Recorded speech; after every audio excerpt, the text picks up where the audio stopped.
হঠাৎ শক্তিশালী ভূমিকম্পে কেঁপে উঠল পুরো রাজধানী। মুহূর্তে আতঙ্ক ছড়িয়ে পড়ে রাজধানীবাসীর মাঝে।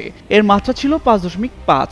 ইউজিএস এর তথ্য মতে এর উৎপত্তিস্থল ছিল নরসিংদীর ঘোড়াশাল থেকে 7 কিলোমিটার দূরে। শুক্রবার সকাল 10:38 এই ভূমিকম্প অনুভূত হয়। তাৎক্ষণিকভাবে কোনো ক্ষয়ক্ষতির পরিমাণ ও হতাহত সম্পর্কে কোনো তথ্য জানা যায়নি।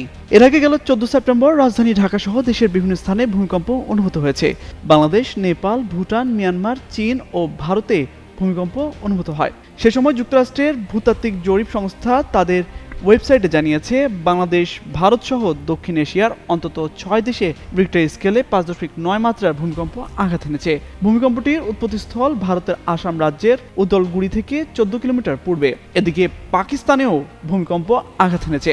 সংবাদ মাধ্যম এনডিটিভি জাতীয় ভূমিকম্পন কেন্দ্রের তথ্য অনুযায়ী জানিয়েছে, শুক্রবার ভোরে দেশটিতে ভূমিকম্প হয়েছে। ভূমিকম্পের কেন্দ্রস্থল ছিল 135 কিলোমিটার গভীরে।